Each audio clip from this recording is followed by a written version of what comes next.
Assalamualaikum warahmatullahi wabarakatuh.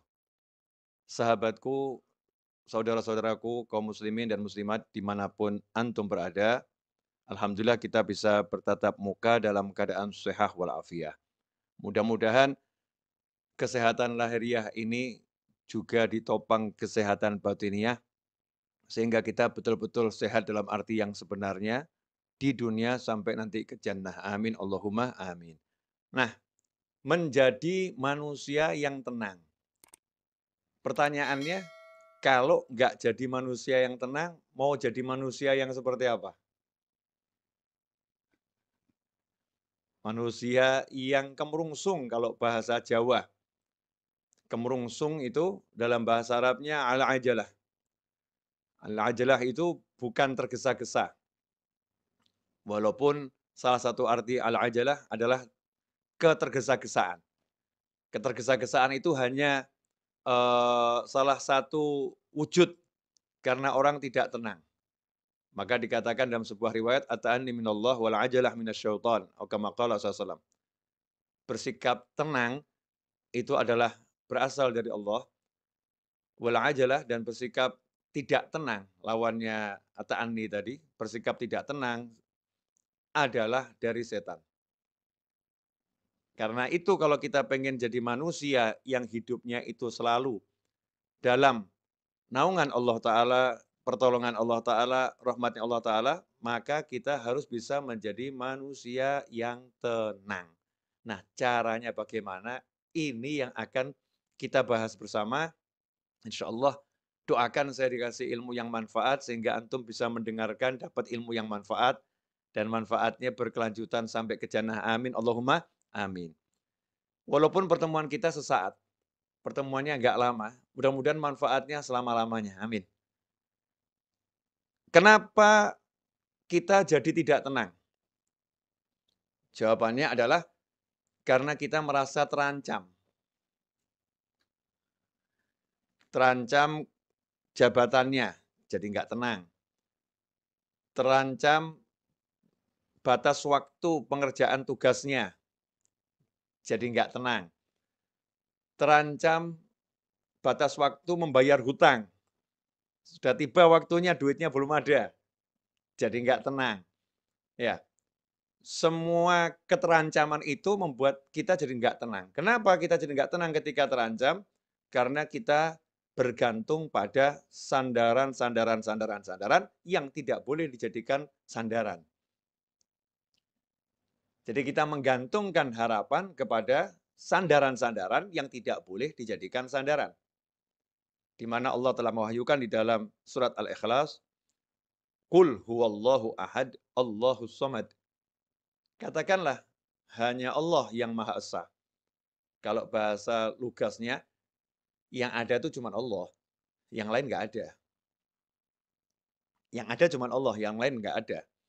Bosmu yang nggak ada, kemudian partnermu yang nggak ada, tabunganmu nggak ada, kepandaianmu nggak ada, semua nggak ada. Yang ada itu cuma Allah Ta'ala. Yang berlangsung itu ya hanya keputusannya Allah Ta'ala. Yang berkuasa ya hanya Allah Ta'ala. Yang bisa mengizinkan sesuatu terjadi hanya Allah Ta'ala. Yang bisa mencegah sesuatu agar tidak terjadi hanya Allah Subhanahu wa Ta'ala. Enggak ada yang lain. Qul huwallahu ahad. Katakan, hanya Allah yang ada. Cuman Allah. Nah, kalau sudah yang ada cuman Allah, Allahus Samad. Allah adalah harapan, sandaran, Tuhan yang menjadi tempat bergantungnya segala sesuatu. Hanya Allah, nggak ada yang lain. Kalau udah begitu, kemudian kita jadi tercerahkan. Oh, yang bisa nolong hanya Allah. Yang bisa membantu hanya Allah. Yang bisa menyelesaikan masalah kita hanya Allah. Yang bisa ngasih kita rezeki hanya Allah. Yang bisa hanya Allah. Yang mampu membuat jadi tidak bisa hanya Allah. Yang bisa mencegah hanya Allah, nggak ada yang lain. Disitulah kemudian kita menjadi tenang. Kenapa? Karena urusan sama Allah itu semua serba mudah. Nggak ada urusan sama Allah ruwet. Nggak ada susah. Semua serba mudah. Simple. Mau ketemu paling mudah ketemu Allah. Mau ketemu Habib Novel, susah. Ya mesti atur jadwal harinya, udah harinya datang ke Solo, tiba-tiba Habibnya lagi ngaji online, nggak bisa nemuin tamunya. Ditunggu selesai ngaji online, tamunya ketiduran, Habibnya pergi ke mall, misal gitu kan ya. Wah, tadi udah keluar Habibnya ke mall, susah nih mau nemuin Habib Novel. Muncullah kalimat, Habib Novel susah ditemuin. Tapi sejak kapan ada kalimat Allah susah ditemuin? Nggak ada. Nggak ada. Ngomong sama orang yang paling kita cintai, suami atau istri. Masya Allah. Untuk didengar itu susah. Udah ngomong sama suami berkali-kali, nggak pernah didengar. Udah ngomong sama istri ribuan kali, nggak pernah didengar. Tapi kalau ngomong sama Allah, nggak ada kata nggak didengar. Wahwas sami'ul alim. Ya Allah maha mendengar, maha mengetahui. Allah mendengar. Iblis ngomong aja didengar sama Allah Ta'ala. Apalagi kita. Ya iblis tuh ngomong sama Allah didengar. Allah kalau udah maha mendengar itu nggak pilah-pilah. Yang ngomong itu wujudnya seperti apapun, wujudnya iblis, wujudnya setan, wujudnya siapapun, didengar sama Allah Ta'ala.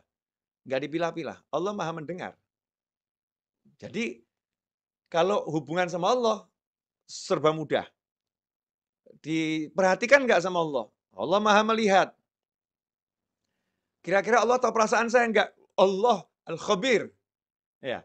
Sampai hal yang paling detil pun dari diri kita, Allah maha mengerti. Kira-kira Allah nanti berempati enggak sama saya ya? Huwar Rahmanur Rahim. Dia maha pengasih lagi maha penyayang. Lah yang enggak iman aja disayangin, apalagi yang iman. Huwar Rahmanur Rahim. Ya, dia Allah maha pengasih lagi maha penyayang. Saat itulah kita jadi tenang. Karena untuk berhubungan sama Allah, kita nggak harus ke kanan, nggak harus ke kiri, nggak harus ke depan, nggak harus ke belakang, nggak harus naik, nggak harus turun. Tinggal ini, hatinya nyambung ke Allah, selesai. Nah, kalau udah begitu, jadinya tenang.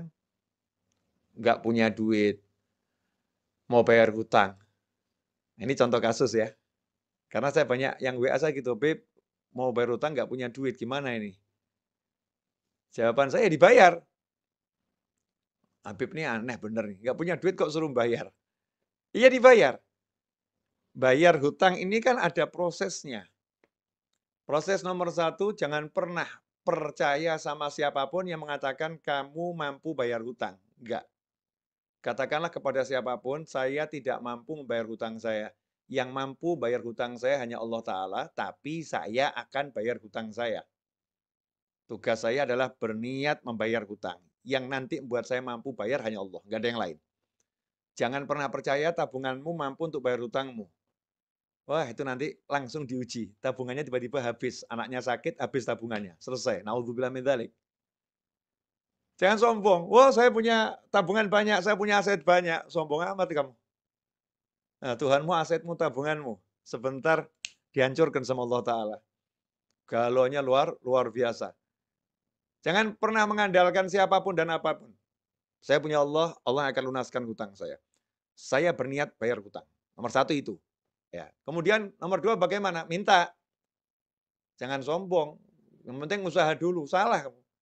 Yang penting minta dulu. Karena usaha itu diantaranya memohon pada Allah Ta'ala. Itu usaha. Bagaimana Rasul mengajarkan suasana sebagai utusannya Allah? Utusannya Allah loh ini. Berarti kan wakilnya Allah. Saya kirim utusan ke rumah Ustadz Fakhrul Razi. Berarti wakil saya. Nah itu makna kesaksian bahwasanya baginda Muhammad SAW adalah Rasul. Utusan. Ya. Rasul. Utusannya Allah Ta'ala. Artinya semua yang dari Rasul nggak mungkin salah, karena semua yang dari Rasul dari Allah. Makanya kalau sampai mengatakan, ngapain memuliakan Rasulullah? Muliakan Allah, itu aneh. Memuliakan utusannya Allah, itu namanya memuliakan Allah Ta'ala. Kalau saya ngutus seorang ke rumahnya Ustadz Fakhrul Razi, kemudian Ustadz Fakhrul Razi dikasih tahu, ini utusannya Habib Novel. Kemudian beliau mengatakan, saya hormati Habib Novel. Kalau kamu tidak, saya marah. Kalau mau hormati saya, hormati utusan saya. Itu saya utus, sudah saya pilih. Kan begitu. Saya utus, sudah saya pilih. Bukan sembarang orang yang saya utus. Sementara Allah katakan, Allah utus manusia yang terbaik sebagai penutup utusan di akhir zaman sampai kapanpun. Penutupnya adalah baginda Muhammad SAW. Utusannya Allah Ta'ala. Diberi utusan yang the best buat kita semua. Nah, bagaimana kita memperlakukan utusan Allah ini, SAW? Kita menganggapnya manusia biasa, naudzubillah min dzalik. Kita harus menempatkan beliau sebagai penghubung kita pada Allah Ta'ala. Kalau saya mau dekat sama Allah, ya beliau ini penghubungnya. Kalau saya mau sukses dunia akhirat, ya ini yang punya semua informasinya ada pada baginda Muhammad SAW. Karena Allah berbicara dengan kita semua lewat baginda Muhammad Shallallahu Alaihi Wasallam yang membumikan ajarannya Allah Subhanahu Wa Taala kepada umat manusia. Nah, Rasul ternyata ngajarin mudah. Mau hutang mau lunas, siapa yang berhutang dengan niat untuk melunaskan hutangnya, maka Allah akan lunaskan hutangnya. Siapa berhutang dengan niat untuk tidak melunaskan hutangnya, maka Allah akan hancurkan hartanya. Kama qala sallallahu. Ngeri. Bukan cuman nggak lunas tuh, bahkan hancur hartanya. Bisnisnya akan remuk semua kalau niatnya nggak baik. Tapi kalau niatnya baik, mau melunaskan hutang, Allah akan melunaskan hutangnya. Nomor satu itu. Kemudian nomor dua, suruh baca doa. Banyak sekali doa dan amalan dari Nabi Muhammad SAW. Ada yang menjadi amalan dibaca tiap pagi. Ada yang dibaca tiap selesai sholat. Amalkan semua itu. Yang amalan pagi hari diamalkan untuk pelunas hutang. Amalan selesai sholat diamalkan untuk pelunas hutang. Ya, kemudian apa lagi? Melunaskan hutang orang lain. Maksudnya kalau kita punya piutang nih, kita punya piutang, ya kita jadi manusia yang juga baik sama orang-orang yang nggak bisa bayar. Dah, kamu saya lunaskan. Kamu saya lunaskan. Walaupun kita masih punya hutang banyak ini. Tapi ini orang-orang susah semua, nggak bisa bayar. Kita lunaskan, lunaskan, lunaskan. Nah, nanti kalau kita udah begitu, ini tahap level awal dasar udah kita jalankan, maka rahmat udah datang tuh. Rahmati qaribum minal muhsinin. Rahmatku dekat dengan orang-orang yang suka berbuat kebajikan, orang-orang ihsan. Nah, tahap berikutnya mulai usaha. Ini tadi ya semua kan satu paket ya, jangan dipilah-pilah. Jangan dikasih jarak 2 tahun kemudian baru usaha, bukan loh ya. Bukan urutan waktu 2 tahun kemudian, 3 tahun, enggak. Segera langsung, usaha. Ini usaha saya untuk melunaskan hutang saya dengan izin Allah Ta'ala. Nah, nanti Allah akan apa? وَالَّذِينَ جَاهَدُوا فِينَا لَنَهْدِيَنَّهُمْ سُبُلَنَا وَإِنَّ اللَّهَ لَمَعَ الْمُحْسِنِينَ. Janjinya Allah Ta'ala, وَالَّذِينَ جَاهَدُوا فِينَا, dan barang siapa sungguh-sungguh menempuh jalan kami, salah satunya ini, sungguh-sungguh menempuh jalannya Allah Ta'ala dalam melunaskan hutang. Itu kan ya, salah satu contoh. وَالَّذِينَ جَاهَدُوا فِينَا لَنَهْدِيَنَّهُمْ سُبُلَنَا. Maka kami akan tunjukkan, kami bimbing. Kalimatnya itu lanahdiyannahum dengan lam taukid, nun taukid. Kami sungguh akan bimbing dia menempuh jalan kami. Enggak suruh jalan sendiri. Allah enggak cuma kasih jalan, ini jalannya terus jalan sendiri, enggak. Jadi kalau hidayah itu selalu dengan bimbingan, guide, al-hadi. Selalu membimbing, enggak ditinggalkan.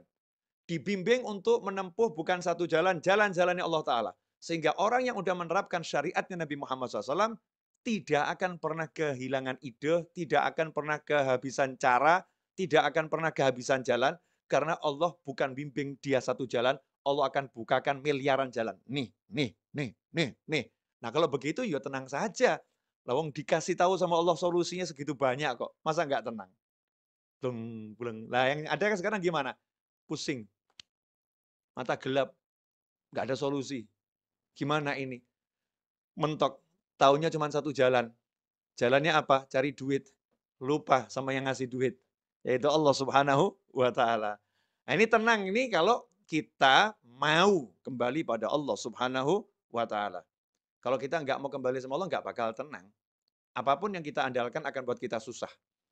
Apapun yang kita harapkan akan membuat kita menjadi galau, resah.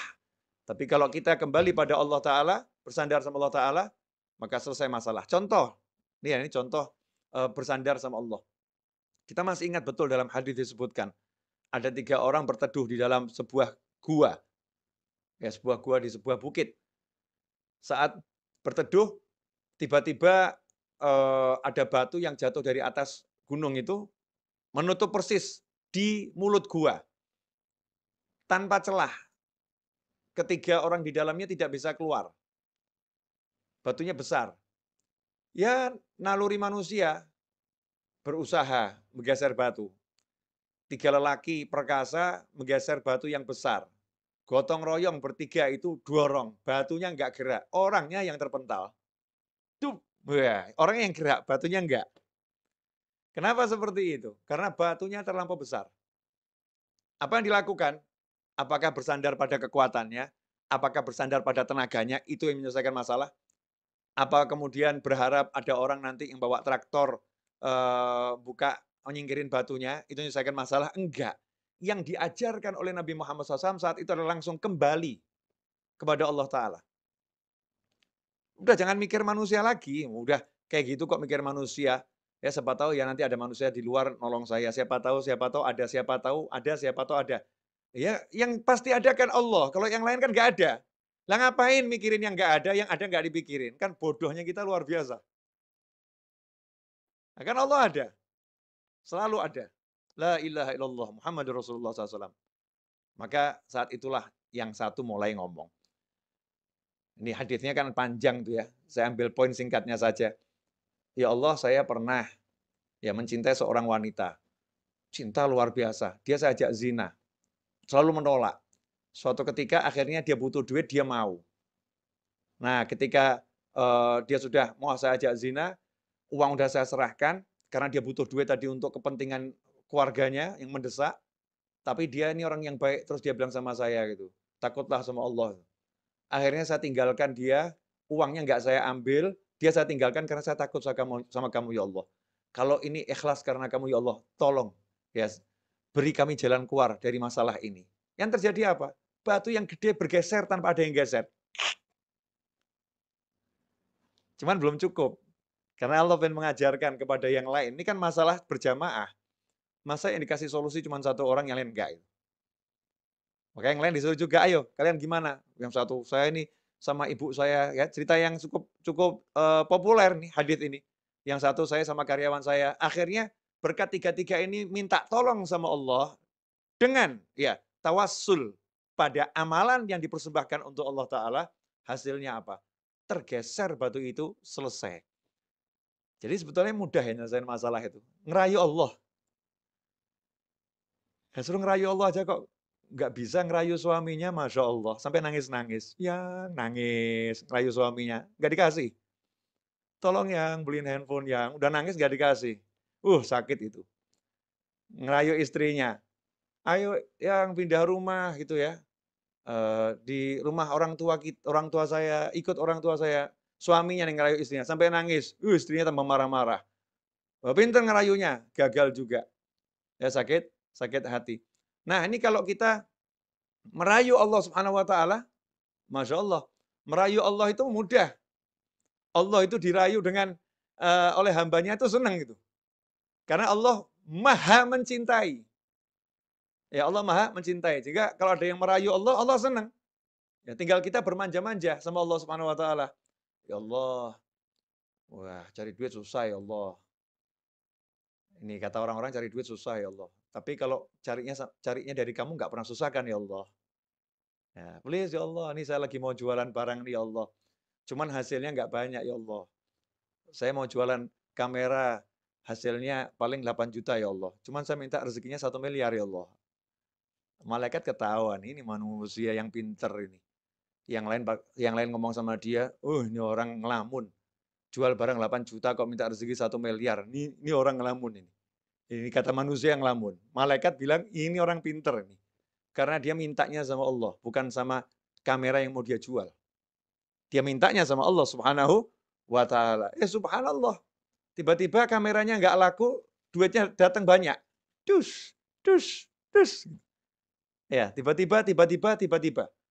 Nah, dari mana itu? Wa may yattaqillaha yaj'al lahu makhrajan wa yarzuqhu min haitsu la yahtasib. Siapa bertakwa kepada Allah. Jadi jangan terbiasa sama teori-teori yang diajarkan sama yang mengajarkan itu loh. Tapi terbiasalah dengan bukan teori, tetapi hukum pasti dari yang maha menciptakan kita semua, yaitu Allah Subhanahu wa Ta'ala. Hukum pasti dari utusannya Allah Subhanahu wa Ta'ala, yaitu baginda Muhammad. Yang lainnya itu teori. Kalau Rasulullah SAW adalah hukum pasti. Kalau Allah hukum pasti. Teori banyak salahnya, perlu diuji. Tapi kalau hukum pasti, nggak mungkin salah. Karena itu wahyu ilahi dan sabda Nabi Muhammad SAW. Enak kan? Allah bilang nih sama kita semua. Ya, tapi yang diajak bicara yang iman loh ya. Kalau nggak percaya ya terserah, bukan mukmin. Mau kita ini mukmin semua kan? Nah, mukmin diajak bicara sama Allah. Kalau nggak iman ya ngapain saya ajak bicara? Ini yang diajak bicara yang beriman. Wa may yattaqillaha, kalau udah bicara iman jangan pakai akal. Ini akal ini suka membuat orang yang beriman jadi rusak imannya. Iman itu yang membedakan antara mukmin sama orang yang nggak mukmin. Yang nggak mukmin pakai akal saja.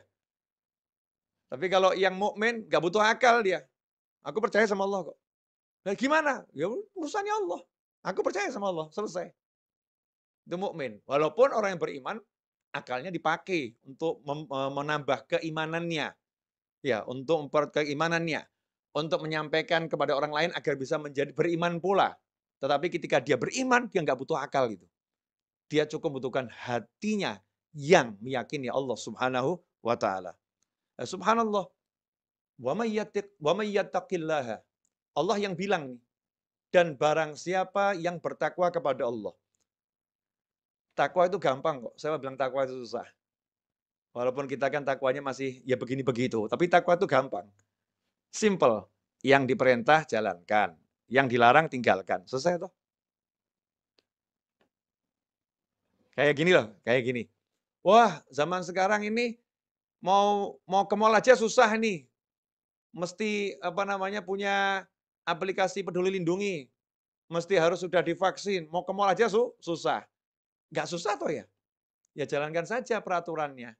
Kalau kamu sudah vaksin, punya aplikasi Peduli Lindungi, kamu ke mall, mudah, nggak susah. Kan gitu. Nah, begitu pula dalam kehidupan kita dengan Allah Ta'ala, simple. Kamu laksanakan perintah Allah, kamu jauhi larangan Allah, Allah laksanakan janjinya kepadamu. Wa may yattaqillaha, apa yang didapatkan? Yaj'al lahu makhraja. Hal yang paling ruwet dalam hidup manusia itu kalau jalan buntu. Betul ya? Jalan buntu. Ngelamar anaknya orang, ditolak, jalan buntu. Pusing dia. Ngelamar kerjaan di kantor, jalan buntu, pusing dia. Ya, mau bayar hutang nggak ada duit, jalan buntu, pusing dia. Maka janjinya Allah Ta'ala buat yang percaya sama Allah, yang mau ikuti aturannya Allah Ta'ala, wa may yattaqillaha, siapa takwa sama Allah, apa yang Allah janjikan nomor satu? Yaj'al lahu makhraja. Don't worry. Jangan khawatir. Ojo wedi. Jangan takut kamu. Ya, jangan takut.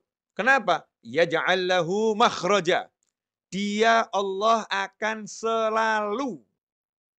Oh, ini harus digaris bawah ini.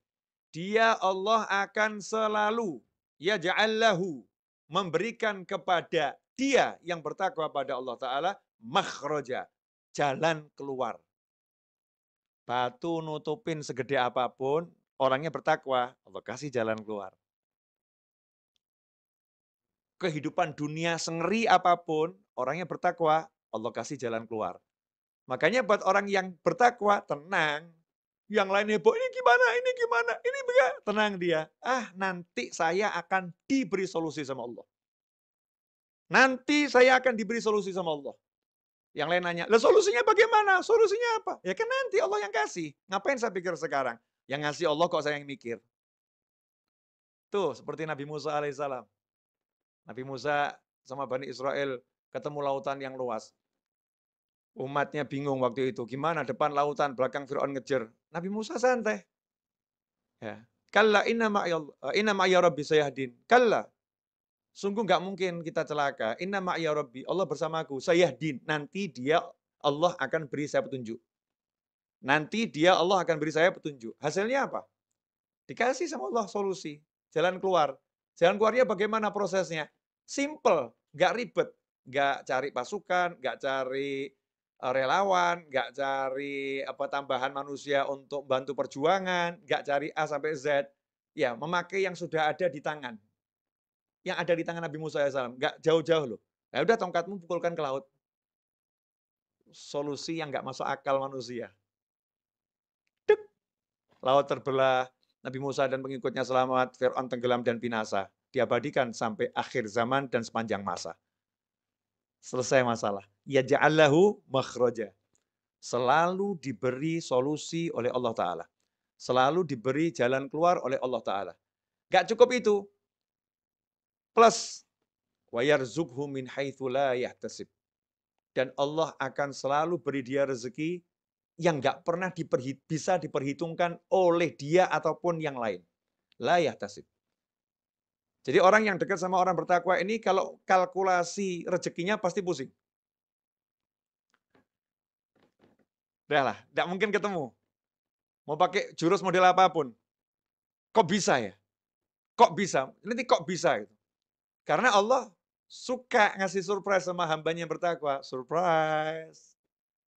Surprise. Gitu. Allah ngasih kejutan. Nih. Sampai kita bingung nih. Bertubi-tubi dikasih rezeki sama Allah Ta'ala. Min haitsu la yahtasib. Dari arah yang nggak pernah bisa dia perkirakan.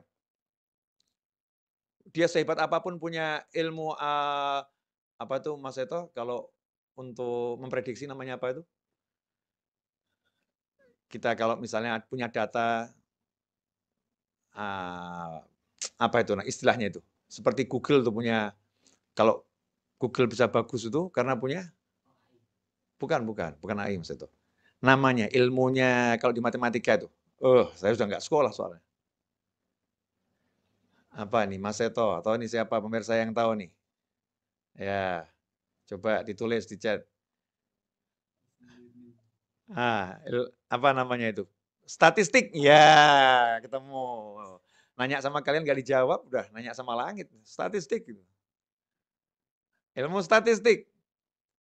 Ya, walaupun dia punya data yang lengkap, ya kehidupan Pak Yai ini dari umur sekian sampai sekian didata semua koleganya sampai terus dia perkiraan saya hari ini Pak Yai, Habib, Ustadz, ya Fulan atau Fulanah akan dapat rezeki dari arah sini. Allah akan kasih arah yang lain. Yang ngasih aku bukan statistikmu. Aku udah bilang, yaj'allahu makhraja wa yarzuqhu min haitsu la yahtasib. Udah la yahtasib, udah jangan kamu hitung. Jangan kamu pikir. Jangan kamu cari-cari, nggak bisa. La yahtasib. Allah udah bilang, nggak pernah bisa diduga rezekinya orang yang bertakwa. Nggak bisa, itu Allah menunjukkan kemampuannya memberi rezeki. Allah menunjukkan kuasaannya dalam beri rezeki. Allah menunjukkan otoritasnya kepada manusia. Kamu nggak bisa, hanya aku yang bisa. Asyik itu. Min haitsu la yahtasib. Jadi tenang, orang bertakwa itu nggak pernah mikirin rezekinya hari ini atau besok. Tugasnya apa? Jalankan perintah, tinggalkan larangan. Perintahnya suami cari nafkah. Ya, cara cari nafkah keluar ke pasar misalnya. Ya keluar ke pasar. Perintahnya ketika keluar ke pasar bagaimana berdoa. Perintahnya ketika di pasar bagaimana? Baca doa, jaga pandangan, jaga pendengaran. Cari rezeki ke pasar, ngerumpi, gunjing, ghibah, namimah. Masya Allah. Teriak-teriak, saya tiap hari udah ke pasar, saya udah kerja. Kamu kerja nggak pakai caranya Allah? Bagaimana kamu dapat rezeki yang surprise? Makanya rezeki kamu ya hitung-hitungan tadi. Pusing kepalanya. Ya, pusing kepalanya. Ikhwani rahimakumullah. Ini yang perlu dipahami, bahwasanya kalau orang udah percaya sama Allah Ta'ala, tenang hatinya. Dia nggak akan pilih cara-cara yang lain. Mau pakar A sampai Z yang nggak ngurus, yang dia urus caranya Allah, cara Rasulullah SAW. Nah, nanti termasuk caranya Rasulullah, itu caranya ulama. Ya bagaimana pendapat para ulama, bagaimana petunjuk para ulama, hidupnya hanya begitu. Oh hidup ini singkat kok, mohon maaf loh ya. 60-70 tahun itu rata-rata umur kita. Wong hidup sampai 60-70 tahun kok cuman dibuat mikir cari duit itu kan bodohnya kita luar biasa. Oh duit tuh nggak usah dicari ya, pasti datang kok. Tapi ya usaha. Nah usaha itu doa, ya. Usaha itu pergi ke pasar, kan gitu.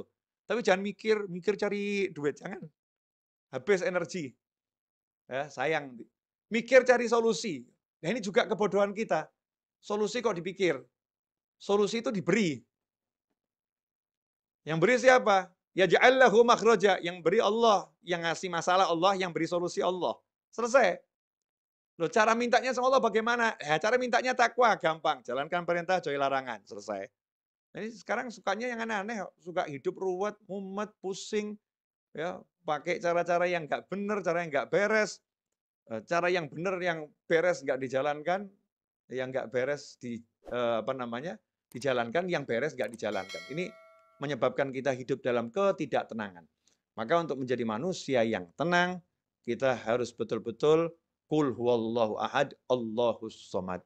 Nah, insyaallah 30 menit saya berbicara ini barokah, ya, manfaat, kendati seperti yang tadi saya sampaikan, singkat, ya, mudah-mudahan manfaat, dan sampai nanti jannah manfaatnya nggak berhenti. Terus, ya, terus nyambung manfaatnya, karena kita bersama-sama belajar untuk menjadi manusia yang ingat kembali bahwasannya untuk menjadi tenang mudah kembali pada Allah, maka kita akan menjadi tenang setenang-tenangnya. Jazakumullah khairan Ustaz Fakhr Razi atas waktunya, atas kesempatannya. Insyaallah kita ketemu lagi di waktu yang akan datang, dan semoga Ustaz Fakhr Razi beserta sekolahannya, ya, beserta guru-guru yang di sana, wali murid, semua yang bekerja di sana diberi oleh Allah Ta'ala kemudahan dalam segala hal yang diridhoi Allah Ta'ala, dijauhkan dari segala kesulitan, dari segala petaka, musibah, diberi kesehatan lahiriah dan batiniah, dijadikan anak didiknya bisa menjadi orang-orang yang semakin bertakwa pada Allah Subhanahu wa taala, dan mudah-mudahan diberi rezeki zahiran wa batinan, berlimpah ruah, datang dari segala arah tanpa susah payah, dan insya Allah kita semua oleh Allah Subhanahu wa taala dijadikan sebagai orang-orang saling mencintai di jalan Allah, orang-orang saling menyayangi di jalan Allah, saling mengunjungi di jalan Allah, dan kelak kita dipertemukan dengan baginda Muhammad sallallahu alaihi wasallam, dan semoga setelah usia panjang dalam semua kebaikan, kenikmatan, ketaatan, keridhaan, kebaikan, kekayaan, kemudahan, kesenangan, kita diberi akhir usia husnil khatimah. Wassallallahu ala sayyidina Muhammadin wa alihi wasallam walhamdulillahi rabbil alamin.